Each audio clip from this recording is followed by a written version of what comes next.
Hey folks, Dr. Mike here for the Making Progress channel. Today's topic is me trying to convince you not to be like your heroes. What? That's strange. And it files under the subcategory on this channel of productivity and work. So first, we'll talk about what trying to be like your heroes can look like. Then we'll talk about what the downsides are of trying to be like your heroes, maybe a bit too much. We'll come back to the positive side and talk about what can taking good things away from people you look up to can look like, because I'm definitely not going to say don't look up to anybody. And then a little bit of a kind of summary and implications. So what does trying to be like your heroes look like? What are we even talking about here? Well, you look up to people. We all look up to somebody.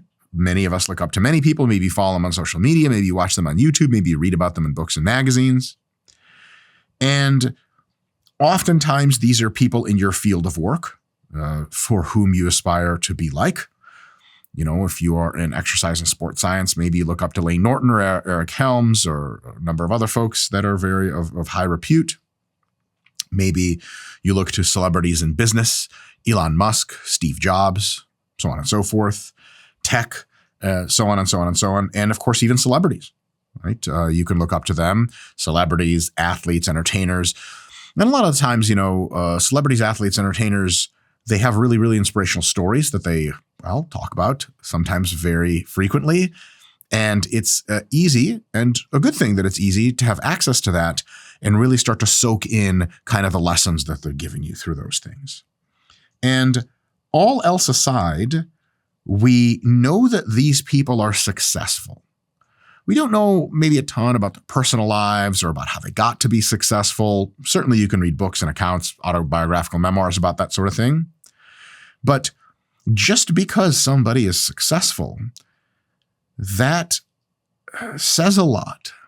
Success and direct evidence of it is undeniable. You can have the quote unquote wisest person in the world teach you about how to make a lot of money.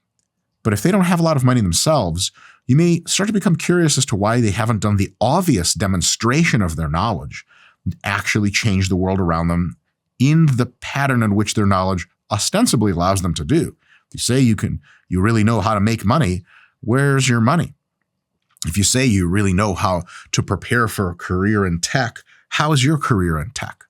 If you say, you know, here's how to become the best singer you can be, but you're not Beyonce or anything like that, how much are we supposed to believe you? And the answer is we could believe you a lot.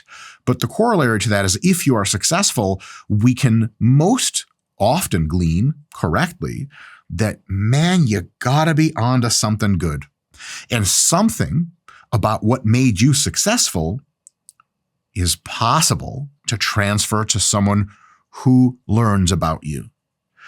Maybe you stumbled onto a work process, an understanding, a way of thinking about things that enhanced your success and thus delivered you to success.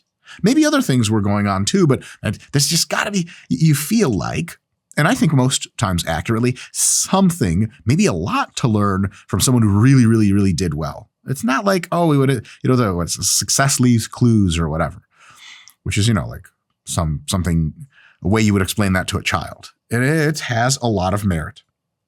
So what you might try to do is be more like your heroes in a bunch of different capacities. Here, in the grand sense, if you sort of not overdo it, but if you go full stop, you're going to try to be like your heroes in a bunch of different ways, some of them having nothing to do with success whatsoever. Really good example here is Elizabeth Holmes, the founder and CEO of now discredited and defunct Theranos Corporation that was trying to work on this machine that could do all your blood tests for you. Turns out she was a sociopath, liar, weirdo, but she wore black turtlenecks because Steve Jobs did. Okay, like that's going real far to try to be like your heroes. And there are lots of ways in which you can be like your heroes that have huge upsides. That's why we try to do that. There are other ways you try to be like your heroes which have some downsides as well. So let's talk about how you can get the most upside from looking up to people that are exceptional, and also caveat ourselves against making sure we're not spending too much time in the wrong place, barking up the wrong tree, replicating or idealizing behaviors that are some combination of very minorly impactful, not worth your time, not impactful at all, neutral or orthogonal to the entire thing, like how Steve Jobs did his hair treatment or whatever is probably insanely irrelevant to his success as a tech billionaire, and sometimes actually directly oppositional. That if some person who is famous for being amazing didn't do this one thing they were also famous for, they might have become even more famous and impactful, which is difficult for us to conceptualize sometimes. But how could you get smarter than Einstein? Well, Einstein might have been smarter had he done some things differently. Michael Jordan might have been a basketball player had he done some things differently that was even better than the Michael Jordan he ended up being. So trying to get the best out of looking up to people that are exceptional, AKA heroes. So if you try to directly replicate the path that your heroes took, even down to wearing similar outfits comically, but more like down to trying to replicate all of their behaviors and expecting similar results, you may be hit with at least 6 problems in that regard that I would like to discuss with you and see if you can't sort of slow your roll on hero worship really quick, at least very direct hero worship.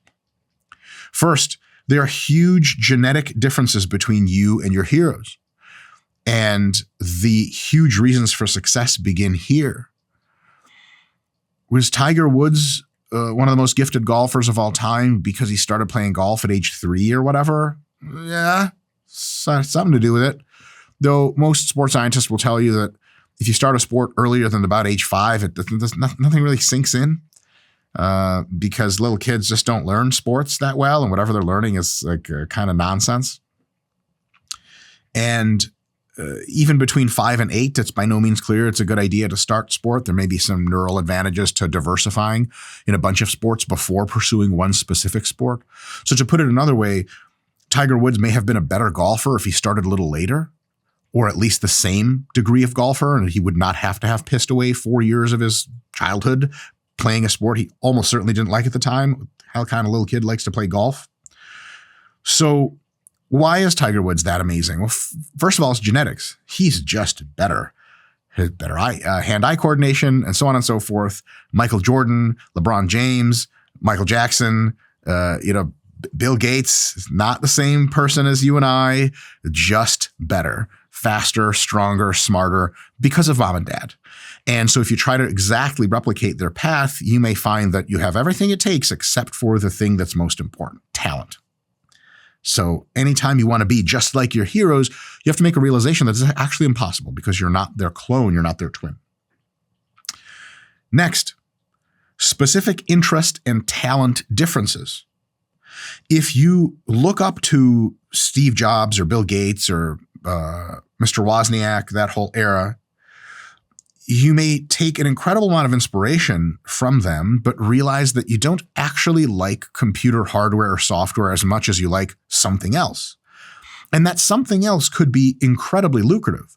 Let's say you're fascinated with cryptocurrency, or you're fascinated with genomics, or you're fascinated with 10 other amazing subjects. But because you hero worshiped someone who was in, let's say, tech hardware, then you might be in a position where you're like, okay, this is what I'm going to do.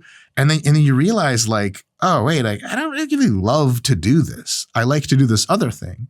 So trying to be exactly like your heroes is already, first of all, you don't have the genetics to be exactly like them. And also, you may not actually end up wanting to be exactly like them because your interests and talents are somewhere else. It doesn't mean you don't have them, and you could be insanely talented at something else, but that just kind of is what it is. A perfect example here actually is Michael Jordan. Michael Jordan, he was a baseball player first in his life as a child, and he was very good at it. And he looked up to baseball players. So when he started becoming really good at basketball, there was a time, and this is, in a variety of his documentaries, where he was like, man, I don't want to be good at baseball, like this good. And he went to basketball. Can you imagine if Michael Jordan emulated his favorite baseball players and never touched a basketball or picked it up? It was fun, but whatever, back to baseball. He would have been a very good professional baseball player, but he would not have been legendary, very likely. So thank God he started basketball. So if he wanted to be exactly like his heroes, the baseball players of olden times, there was no template for Michael Jordan. He was the first of his kind. Sometimes even that is a big deal. Like your talent isn't something no one's done as well as you before. And if you copy somebody else and their thing, even if you like the thing plenty and you really worship them, you might be doing a disservice to your talents and preferences. And I'll tell you one thing, from having had some success myself in my own fields of exercise science and sport nutrition and training, if you're not very, very passionate about the thing you're doing, your probability of becoming great at it is incredibly small. Nobody forces me to go read about sports science research or do all kinds of, zany trial and error with my program. It's something I desperately want to do every day that I wake up. And if someone was like, hey, go be great at some other thing, I'd be like, really? So try not to pigeonhole yourself too much. Based on the groundwork laid by your heroes that you look up to, you can be different because you are different. Next, talent development opportunities and timelines. Already talked about this a little bit, but I remember this. I was doing some jujitsu at open mat at a gym, and I rolled with this girl who told me that her hero was Ronda Rousey, and she wanted to be exactly like Ronda. Now, I didn't tell this girl this, but she was already a late teenager, and there are some missed opportunities for beginning combat sport training after age 6 or 8 or something like that. And so her probability of becoming amazing was still there, but it was much smaller because she was really coming back from behind.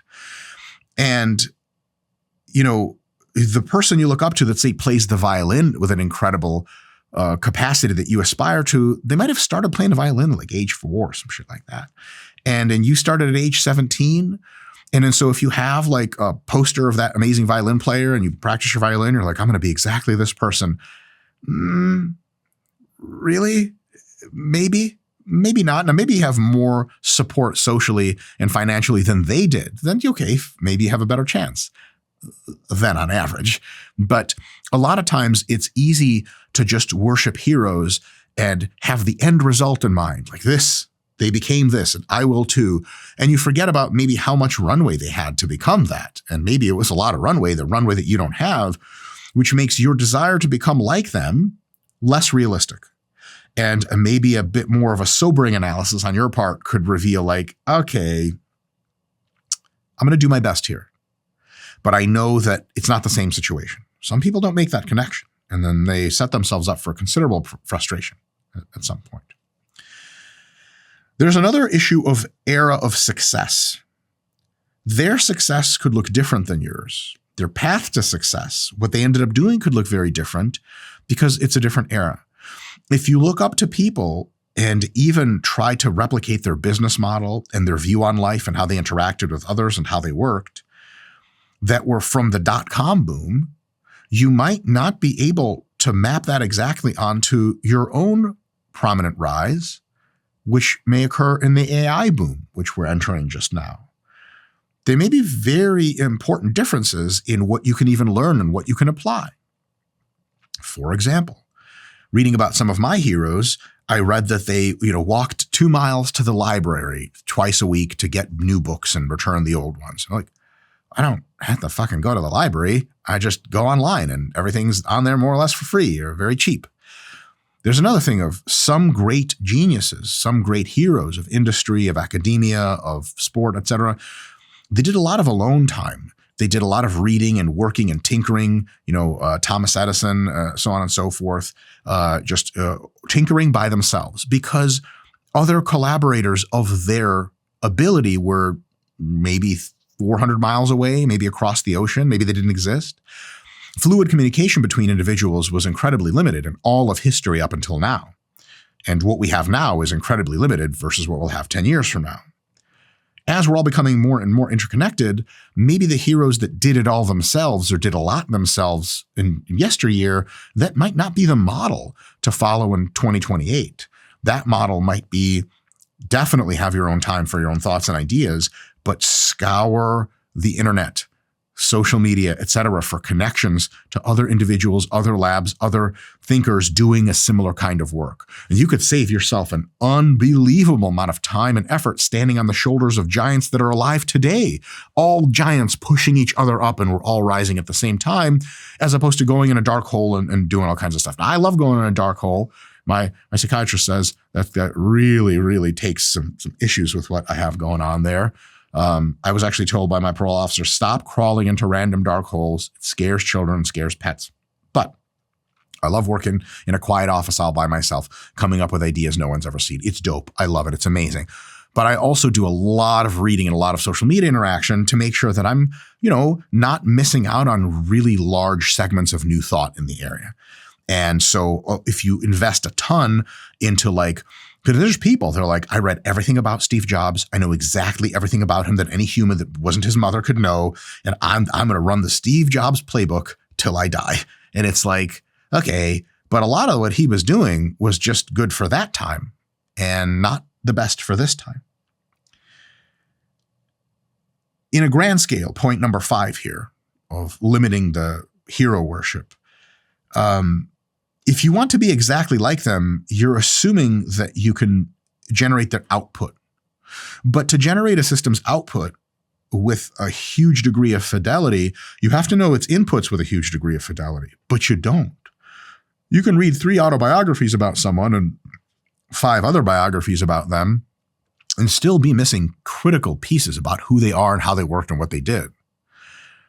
And thus, your ability to replicate that mold exactly is very limited, because, someone could say, oh, I did this and it worked for Abraham Lincoln, but it didn't work for me.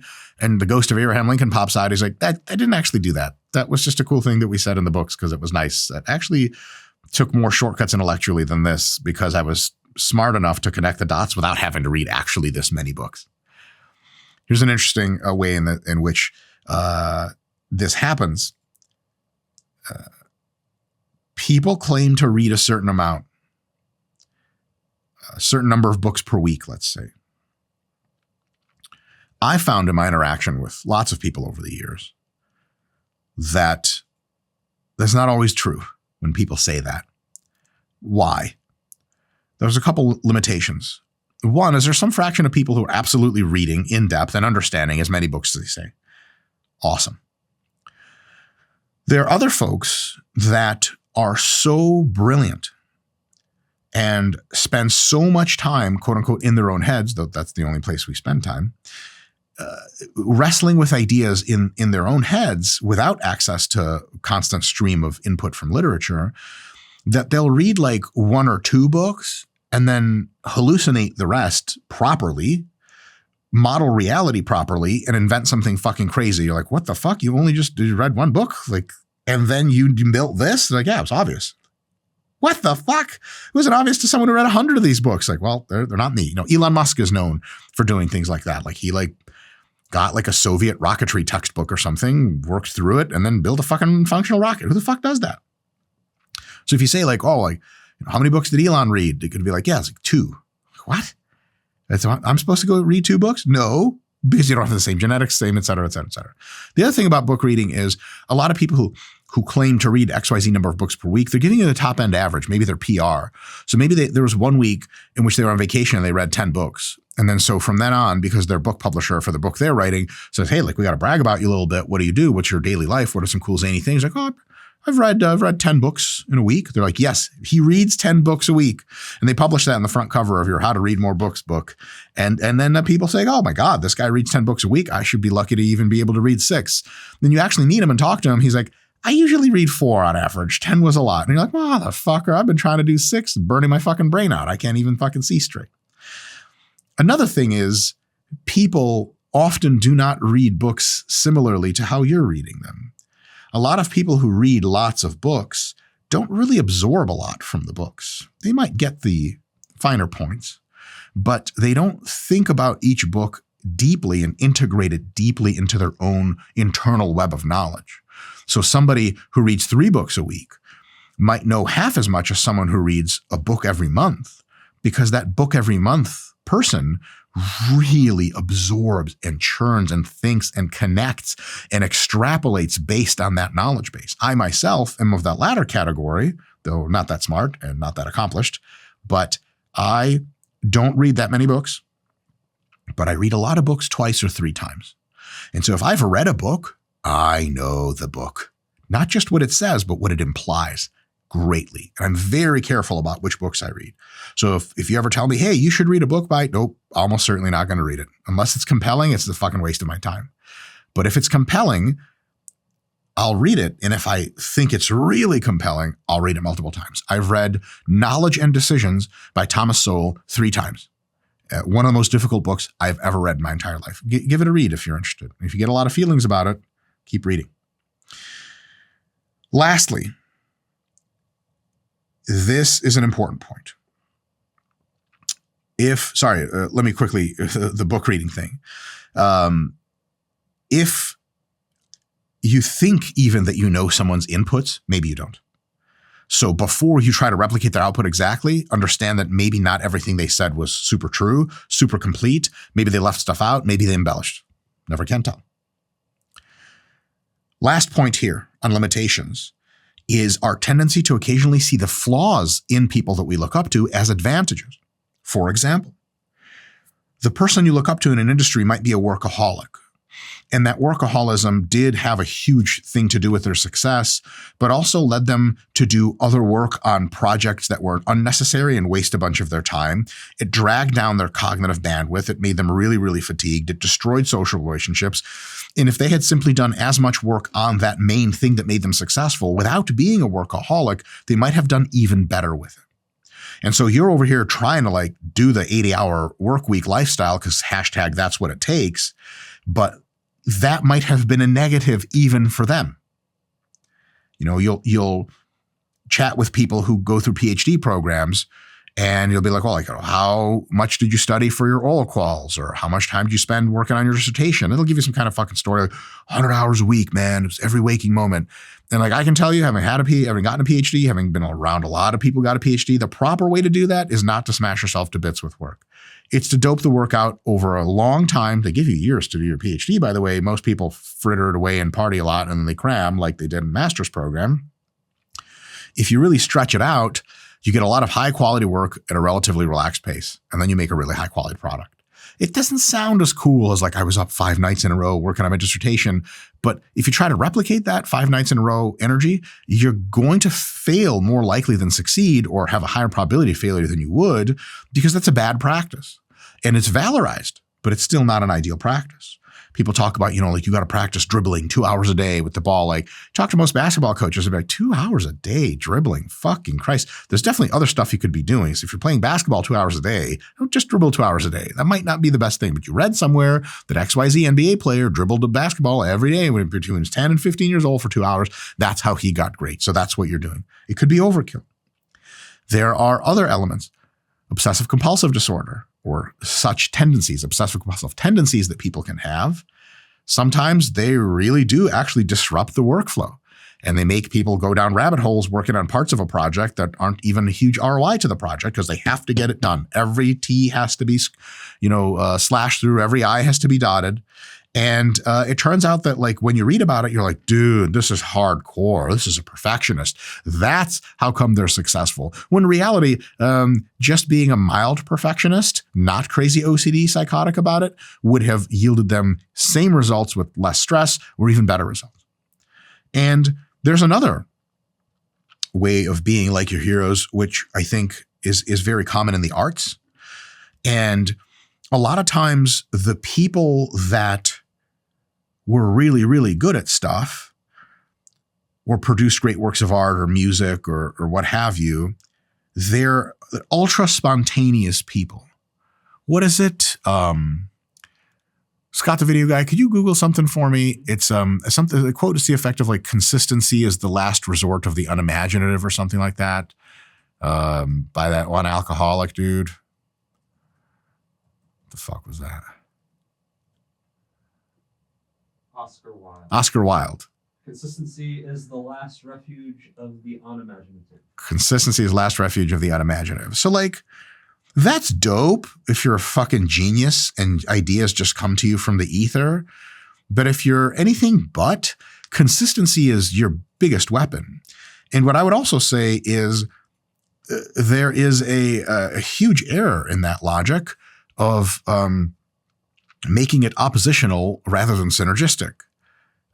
You want to be very imaginative and consistently so. So if you are very, very open-minded and you generate a ton of really cool ideas, keep it up. So you can be consistently imaginative, or imagine a beautiful idea, beautiful, let's say, engineering design. But if you imagine it, you put it away, imagine another one, you put it away, nothing really gets done. Idea generation is cool, but it's a lot sexier than it is effective.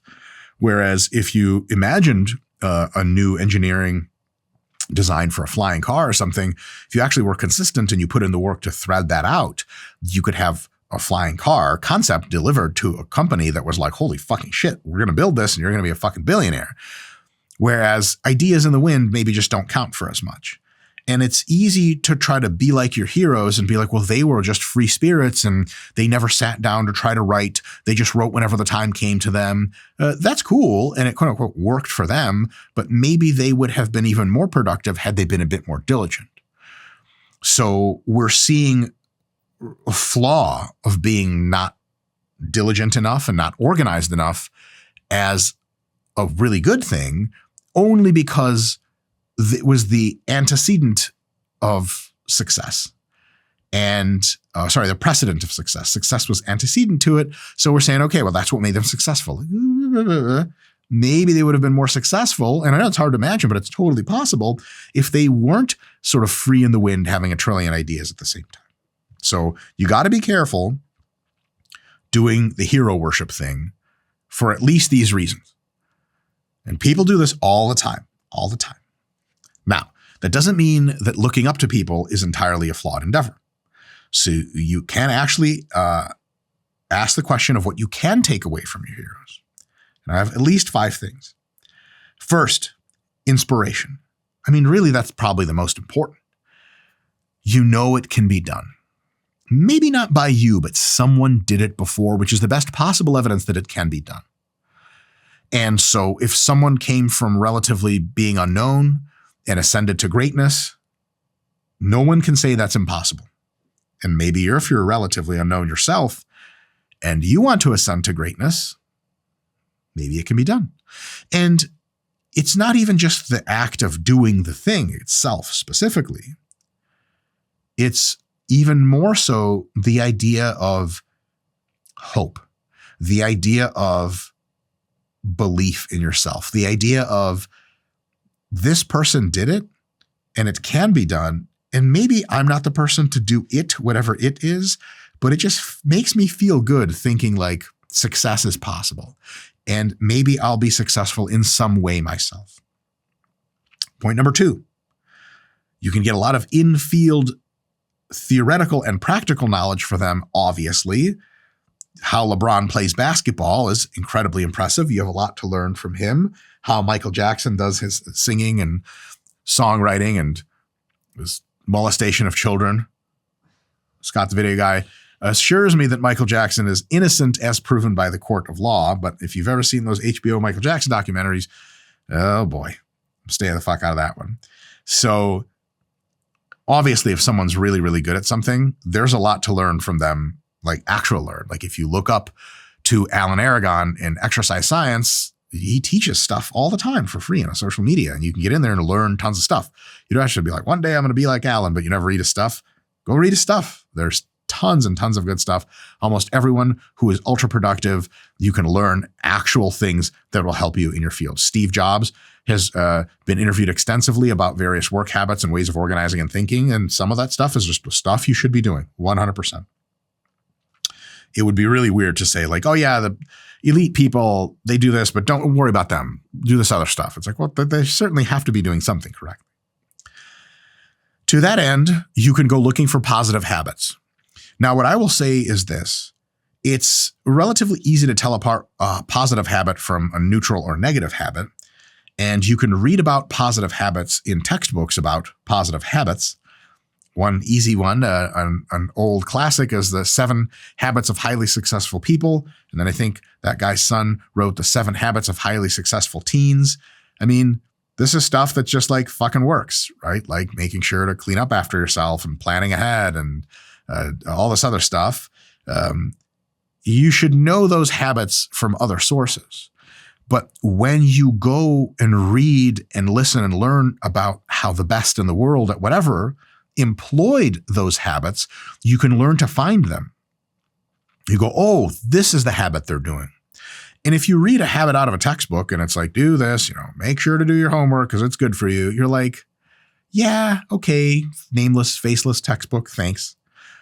If you read about the hours of homework every night that a dedicated computer scientist used to do when they were younger in an autobiographical book about them, that can be, first of all, you're relearning that good habit. And second of all, there's a depth to that learning because they're your hero that you can't do through a textbook. That's the kind of stuff that'll have you like lying awake at night when you're 14 years old and being like, oh my God, every day, 2 hours of homework. Every day, I can do this. I can fucking do this. This is a good thing I should be doing. And maybe not 2, maybe it's 1, maybe it's 3, but God damn it, consistency. And that consistency of doing work is awesome if a textbook tells you to do it. It gives you fake examples. Billy walks his dog every day. A dog doesn't shit in the house. Sweet. But if it's like, this is a real hero of mine, and they did this thing that I also know is a good idea to do, that's a powerful thing. On productivity, management, how to deal with other people, interpersonal relationships, time management, even relaxation and balance. You might read a book about your favorite, hero in whatever business or tech or sports or entertainment. And you might, in the book, just catch the fact they're like, look, every year, twice a year, for 2 weeks, I disappear off social media.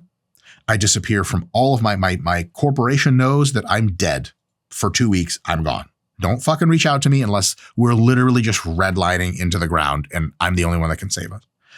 And I go away with my family or my friends or even by myself and just totally unplug, super vacation. That might not be something they got famous for. Almost certainly they didn't. But when you look at how intense the rest of their life is, and you look at the fact that they did this practice and had a whole paragraph in their book about assigning like, look, this is really important because I'm really, really stressed out at the end of half a year of crazy psychotic work like I tend to do. And then I need those 2 weeks. And I used to not take those 2-week breaks twice a year. But when I started, it revolutionized my approach and it allowed me to be ultra productive because it just refreshed me like crazy. They might have done 20 CNN interviews with this person about how to Oracle, gets to $1 billion, whatever valuation. They never talk about vacation time, but if you read that guy's book and you notice that he assigns a lot of value to that, you might be like, okay, fuck, man, like relaxation and balance are super important. I'm hearing it from the guy that fucking did the thing. So a lot of times you're not going to hear that kind of minute stuff, but enough relaxation and balance in life is the difference between having a nervous breakdown and becoming the best that you possibly could at your career. So there's a lot from that. There's a lot to take from that positive habits as illustrated by the people themselves. But remember, from the last section, don't go doing their negative habits and think that's what's going to make me successful. Be like, yeah, man, just like he ostracized all his friends and was physical with his wife. That's what it takes to be great. Like, no, that's backwards. Don't do that. Point number 4, how they deal with hardship or dealt with hardship. Again, they could have dealt with it poorly. But if you know generally how to deal with hardship, again, from textbooks on psychology, etc., then their examples could be just totally mind infiltrating to you. And then you're like, oh my fucking God, next time I'm in a hardship, I'm doing this. This written example of how they dealt with a really tough time in their life, it struck me so fucking hard. If you want a great book on that, How to Stop Worrying and Start Living by Dale Carnegie, I can't recommend it enough. You can probably read it in like 3 hours sitting down. There's free audiobooks of that shit all over the internet. And he's got tons of stories of how really successful people were ultra down on their luck and how they got out of it. And holy crap, those are so inspirational and so insightful. How do you get up after you fall? Because it's really, really easy to look up to a person who's mega successful and be like, this is the road to success. But what happens when you fail? And sometimes you'll watch documentaries about people you kind of maybe not worship, but you really looked up to. And the documentary does one of these zigzag patterns, which is good, just good documentary filmmaking. Scott, the video guy, I'm sure will critique me here on this. But what you do is you set up the character arc. Hopefully it's true. That they're just doing great, great, great. And then they have the great fall. And then they have the great rise. And then they're famous and prominent and rich and all that other stuff. How they deal with that fall, as you're watching the documentary, you might not even have known that they ever fell. You're like, oh my God, I didn't know that my favorite athlete had like a 2-year period where he didn't even play baseball. He was addicted to drugs? What? You see him in the street as a drug addict, you would judge him probably with a lot of, validity at the time of like, oh, I don't want to be like this person. Get out of my face, guy. But it turns out he was a former amazing athlete and future even more amazing athlete. And you might not hear about this kind of stuff. And when you do, you're like, oh shit. And it's precisely the fact that they re-rose that made them great. Because a lot of people get pretty good and then have the great fall or just disappear and don't ever become amazing. And what is the character trait? What is the thing that they did to get out? That's important because you can bet on yourself to be linearly successful. I wouldn't do that. I would bet on yourself to be as successful as possible, but I would also prepare yourself for when things go poorly. And if you look to your heroes to see how they dealt with when things go poorly, you might learn a ton about that. It's always really, if you ever need a pick-me-up, if you're feeling bad about yourself, read about how famous people over history struggled with various things and had their great decline before their great re-rise. Is some of the shit you'll be like, what the fuck? This person came back from this to do this? Most people would just have counted themselves out completely. This person did not. Or maybe they did. Maybe they counted themselves out for 2 years straight and they slowly crawled back.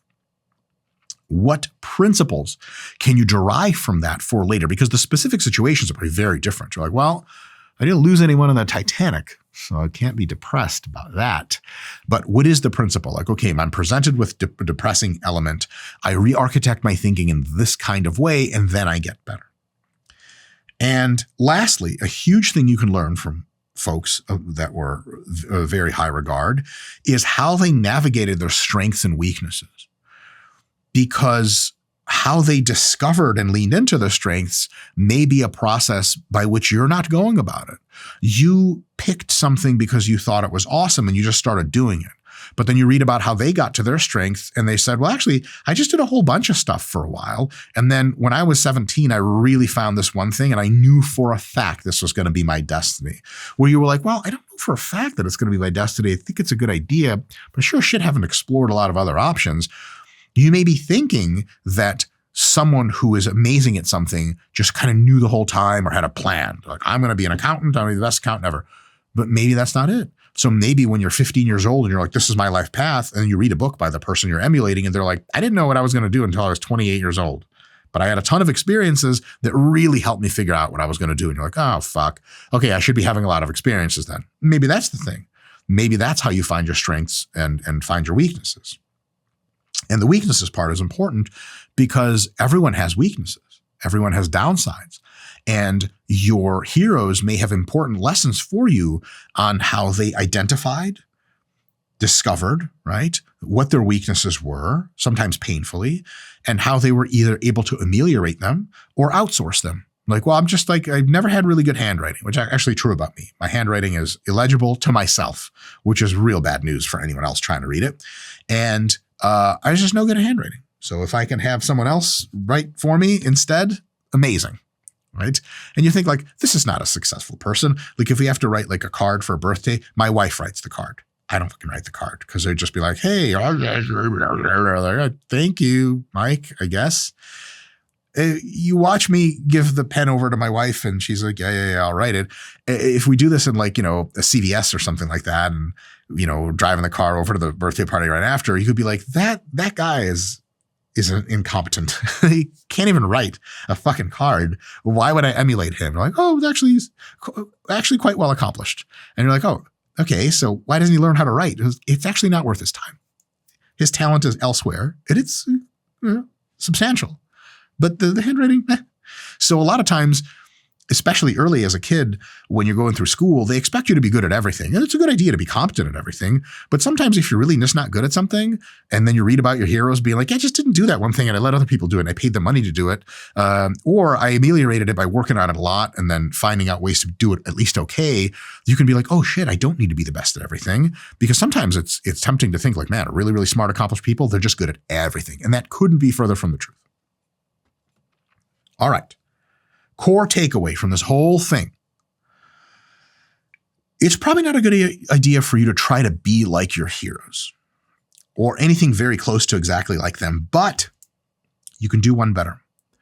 You can learn as much as you can from them, filtering in your own way what you think is valuable and what you think is less valuable, not so that you can become a bad copy of them, but so that you can become the best possible version of you. That's really important. You may end up being quite pleased as to how far that takes you.